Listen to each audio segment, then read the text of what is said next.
Welcome back to my mental health and crime channel. This is for educational purpose only. May the four victims rest in peace, condolence to their families, and may the correct justice be served. The 911 call.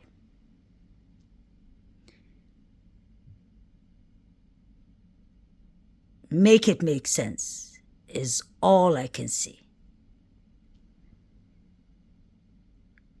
More has been released of the 911 call today. And it clearly proves that DM was awake. She was texting, calling people on Snapchat, etc. They took 8 hours to call 911. Hunter Johnson, the young man that called 911. This is all my opinion.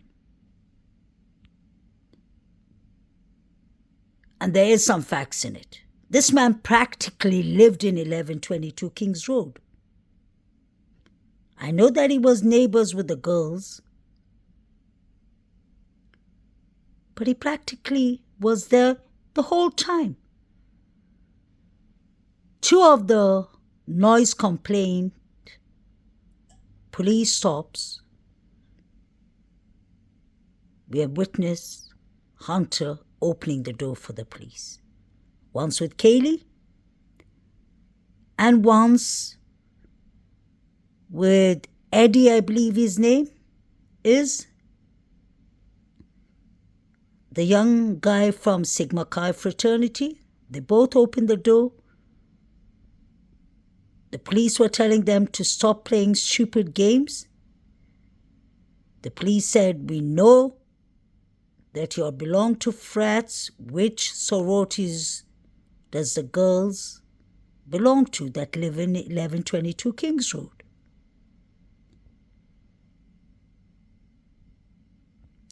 Why did DM and BF call Hunter Johnson? Why didn't they just call 911? 4 people are unalived. In case they did not know that 4 people were unalived, they heard the rummaging upstairs.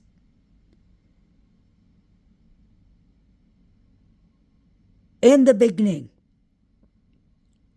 Ashley Banfield told us that her sources told her it leaked from the grand jury that DM heard rummaging upstairs and she thought it was the Sigma Chi fraternity boys. She did not mention any other frats. Why Sigma Chi? It doesn't take 8 to 9 hours to call 911.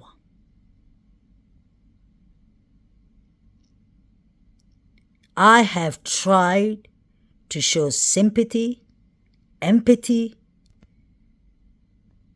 everything for the surviving roommates. And I still am showing my empathy and respect for them. But this is shocking. It's baffling.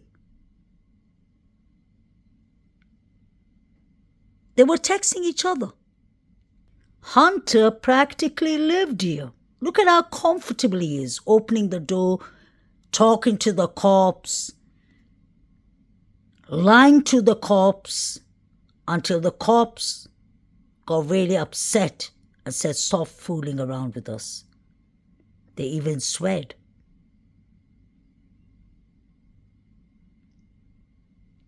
Was one of these guys, or a few of these guys, living in the spare room? Were they dealing with drugs from inside this house? Is my question. Where was Emma Bailey and Demetrius that night?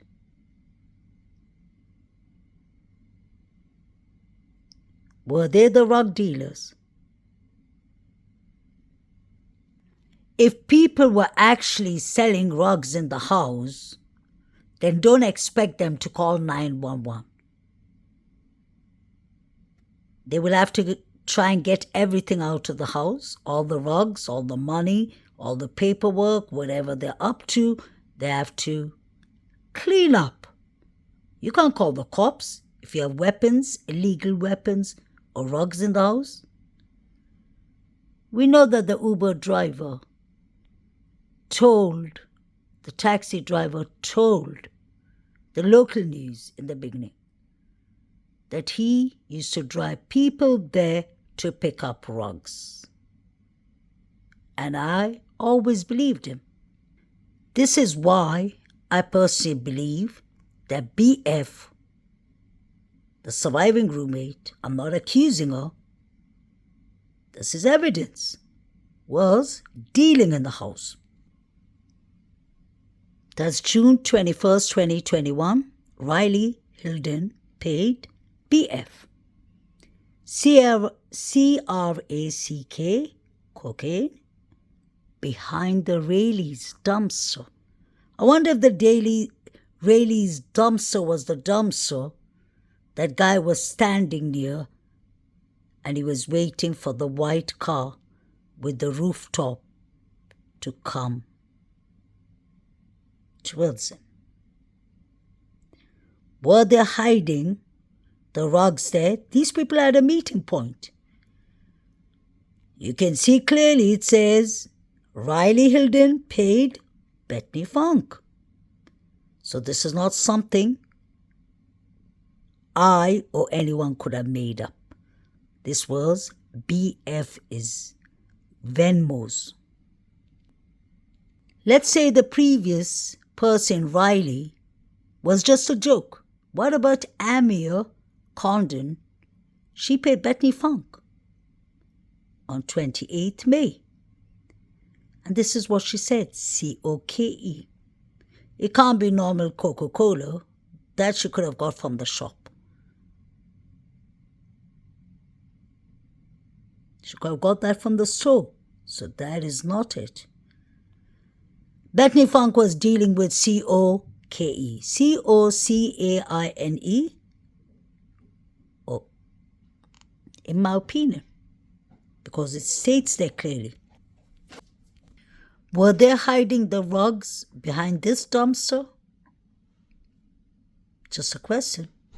Could this guy have been coming to collect whatever BF stored behind the dumpster for him? I know the picture is blurry, but we saw a guy waiting for that white Hyundai Elantra. And he was actually fidgeting with the dumpster. Strange. We have seen Emma coming out of 1122 Kings Road when the police came for the complaint, the noise complaint. I wonder if Bethany Funk was getting the stuff she was selling from no other than Demetrius and Emma.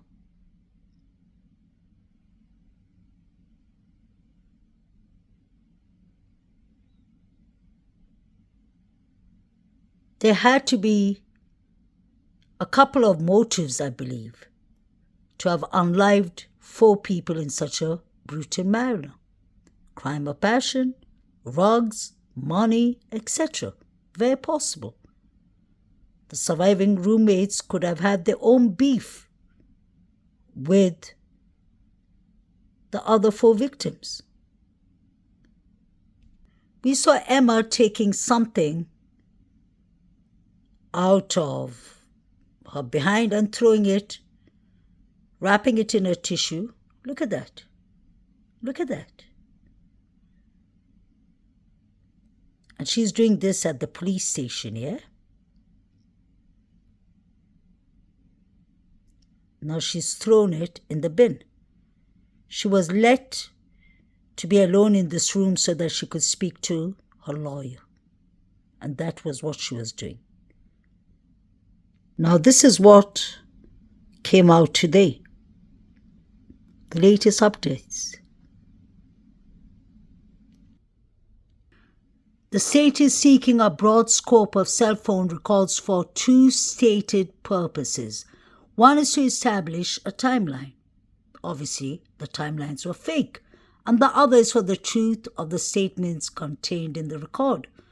The span of time the state seeks to encompass is about 10-hour time frame. So was it 10 hours before the unalivings? The state indicates the initial text is the beginning of the time frame at 2:10. Let's remember what Ethan, his mother, said. 2 a.m. is the darkest hour for us all. 2:10 a.m. is when Ethan texted his friend and he was at the Sigma Chi. So Ethan couldn't have been at home until 2:15 or 2:20. Interesting things are going on at 2:10. 2 to 2:10 a.m. is when the crowd at the grub truck was yelling Xana's name. And the text is not offered for the truth of the matter. I need my glasses. Sorry for that. Similarity at the end of the time frame is a text from the University of Idaho at 1:04 p.m. The state grounds its request in the rules of evidence and a previous decision by Judge John Judge. Then you have the law of the case. The state relies on Judge's conclusion in Mr. Kohlberger's challenge to the grand jury indictment. However, the decision does not bind this court.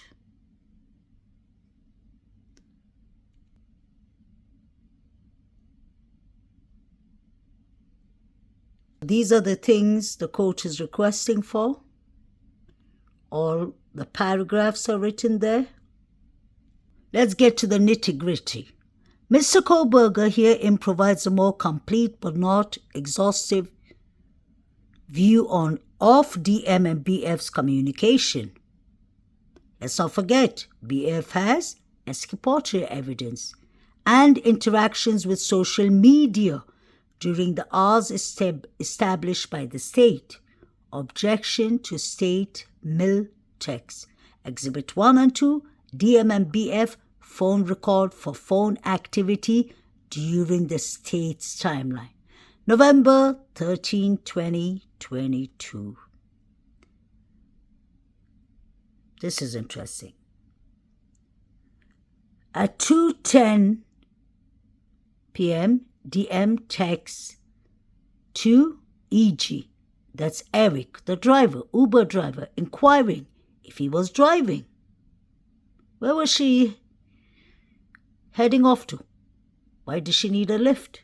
Was she running from an active crime scene? Just wondering. 2:13. Eric, the driver, G, texts to DM confirming, yeah, I'm driving. So basically answers and says, what's up? I'm driving. Do you need a lift? I'm sure. Then at 2:13, 2:53, Maddie Morgan, MM, calls BF. Am I right? MM. That has to be Maddie Morgan. Did she call BF at 2:53? I don't think so. Something's not right. Because 2:53 is when DM called Jack D. That was the last call she made to Jack D. So I wonder if Maddie Morgan called BF at 2:53. And if that is the case, did she hear something? 3:51, DM creates a new contact in her phone. She creates a new contact. So these girls were awake. Stay woke. And then 4:20, 4:19, BF calls DM. 4:20, DM calls Xana Kernodle. MM calls BF. That's Maddie Morgan. Unless there's another MM in the house, which I doubt. 3:51, DM creates a new contact in her phone. Whose number did she create? Jack Showalter? Allegedly? Jack D? Brian Koberger? Whose number would you be creating on your phone when there's an active unalivings going on? So these people are awake. 4:20, DM calls Xana Kernodle. 4:20, DM calls Kaylee Congalvis. 4:20, DM calls BF for 41 seconds. Interesting. Wonder what they spoke about. I'm sure they weren't speaking about clothes or parting. They knew what was going on. 4:21, BF calls Xana Kernodle. Interesting. 4:19, BF calls DM. 4:20, DM calls Xana Kernodle. 4:20, DM calls Kaylee. 4:20, DM calls BF for 41 seconds. Very interesting. BF calls Xana Kernodle at 4:21. Pay attention. Xana would have been awoke and she would have picked up because Xana just got a Uber delivery or the food delivery, according to what we were told or what they were selling to us.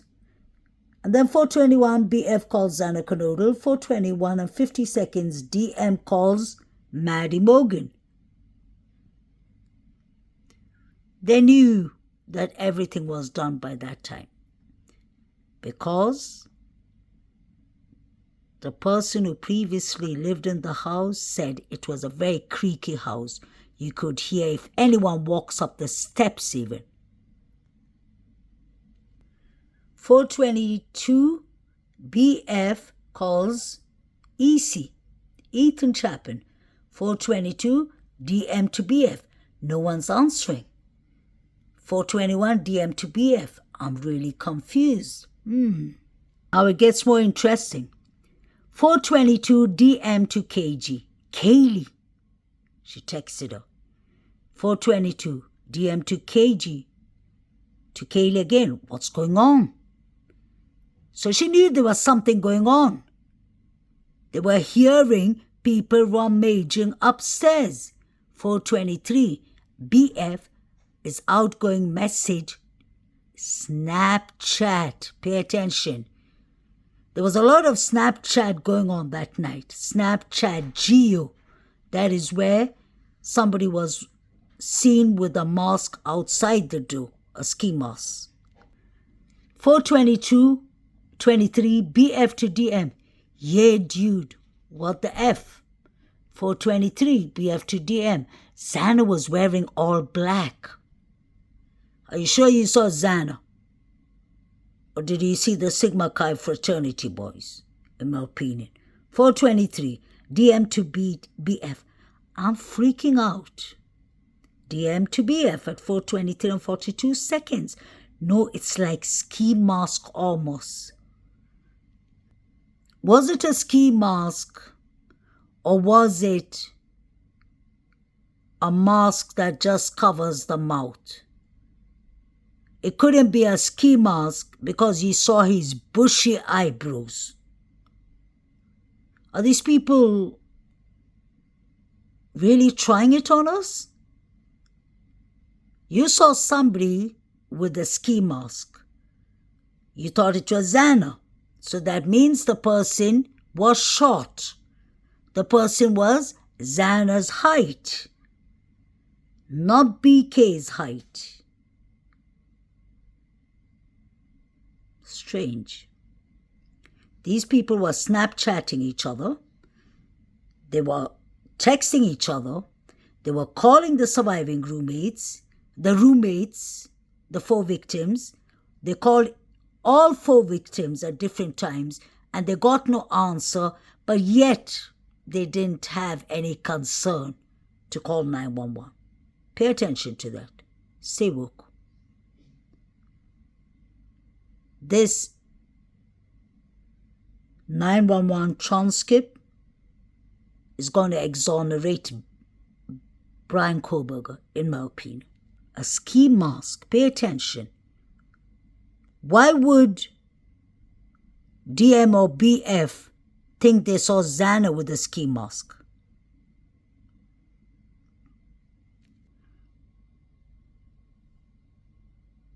No, it's like a ski mask. And then BF to DM.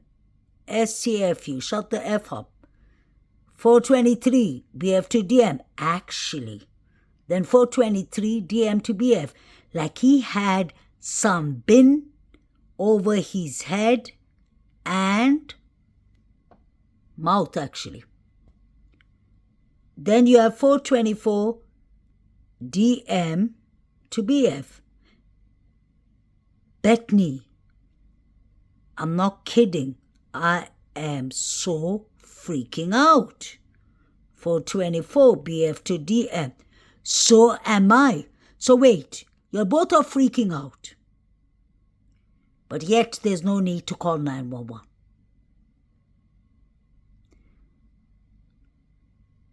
No wonder Chief Fry said that the surviving roommates are not witnesses.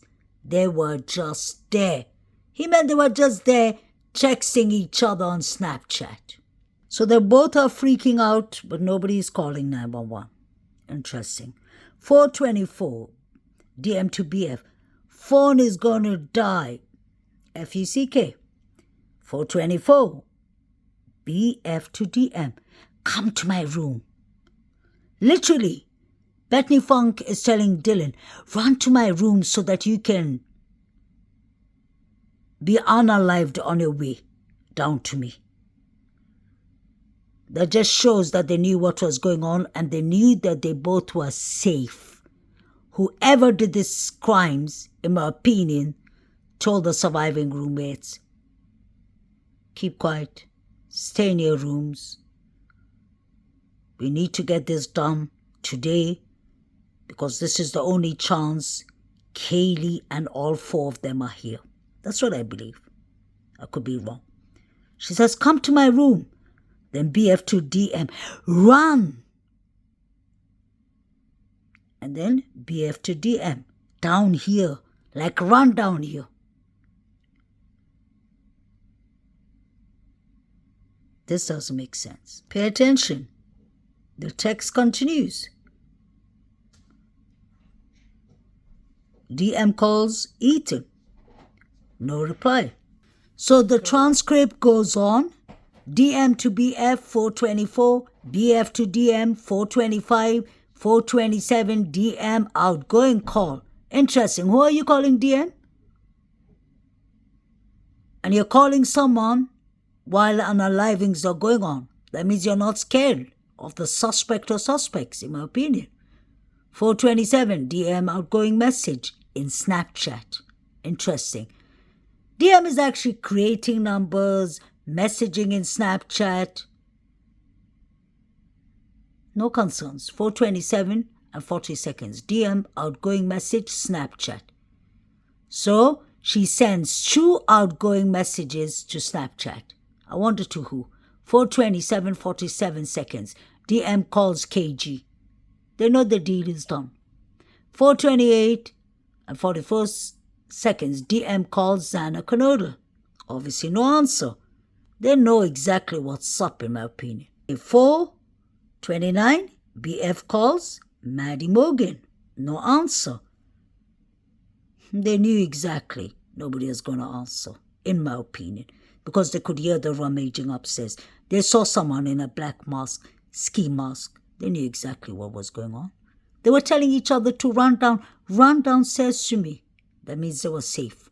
They didn't call 911 for 8 hours. They felt safe, in my opinion. 4:25 and 16 seconds, BF to DM. I wonder what they said. 4:27, DM outgoing call. Yeah, we read all that. 4:27, DM outgoing message. Snapchat. Snapchat was on that day. They were Snapchatting, sending pictures around. That is exactly what the grub truck people were watching. And that is exactly what the people at the grub truck were watching. Jovito, Saeed, people who were yelling Zana's name were all watching the pictures in Snapchat. 4:27, DM calls KG. DM calls Zana Knodel. BF calls Maddie Morgan. BF calls Maddie Morgan. 4:30, BF calls KG. 4:31, BF calls KG. 4:32, DM texts KG. I wonder what did she text? Are you up? Is that what she said? Who was she texting on Snapchat? And she had energy creating numbers. Whose number did she get to create it? That had to be a new person. This is the last part. 4:37, BF accessed Instagram. Interesting. So we have Snapchat, Instagram, text messages floating around. 7:30, this is in the morning. So what did they sleep for 2.5 hours? They were quiet. BF calls dad. Wow. I am actually shocked. So Bethany Funk calls her dad. We know DM calls her dad. Everyone seems to be calling their dads. Are they loading up? Allegedly, BF calls dad. So did dad pick up? They must have spoke for a while. 8 a.m., BF calls dad. Again, 8 a.m., BF calls another number. Her boyfriend? Possibly. Or one of the sorority girls or the frat boys. We'll find out in court. 8:01, BF calls home. Home means her mother. I would assume because they mentioned BF calls dad. But now 8:01, BF calls home. I think I understood what happened. BF calls dad twice. Dad doesn't pick up. So 8:01, BF calls the home number to speak to dad. 8:02, BF calls mom, just like I said. 8:09, dad calls BF.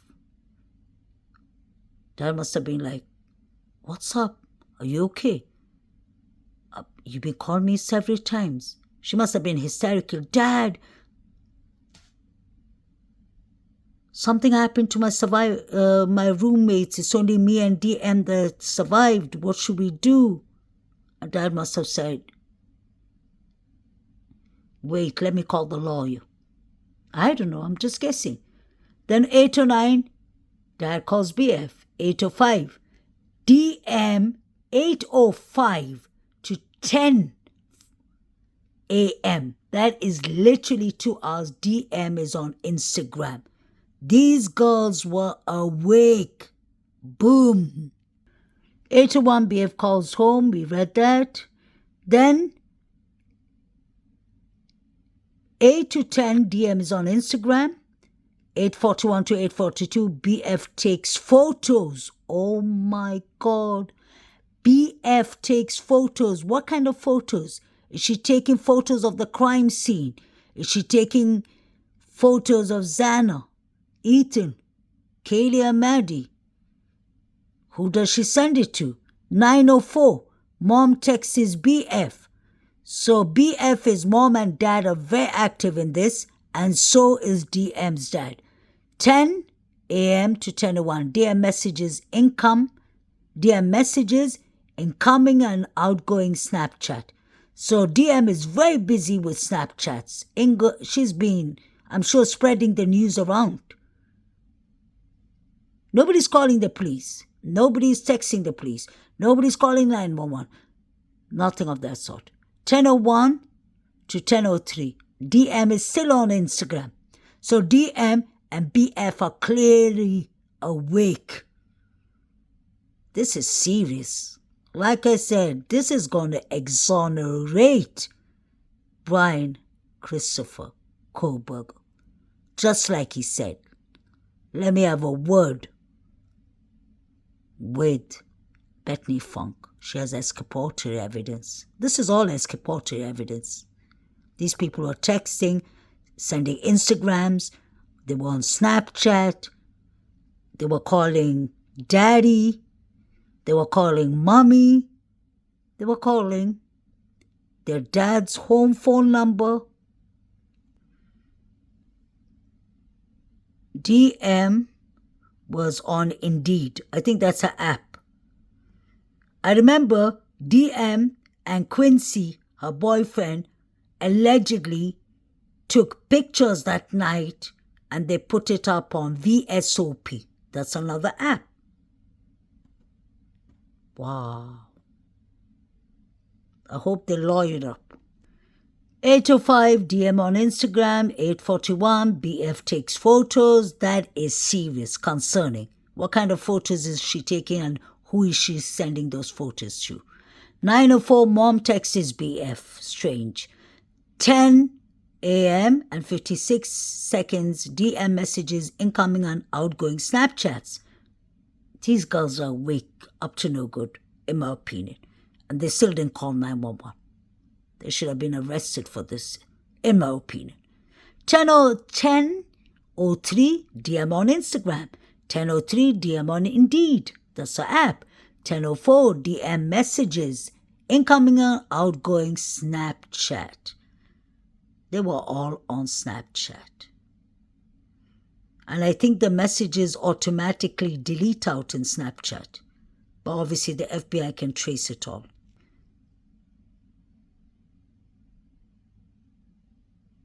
10:30 DM messages incoming and outgoing Snapchat. 11:21 JM texts BF. I don't know who that is, but she texted BF. Wonder what JM said. Send me the pictures you took, or the pictures are not clear. I wonder, because BF was taking pictures. 10:56 DM on Instagram, messages on Snapchat. 11:29 DM text is KG.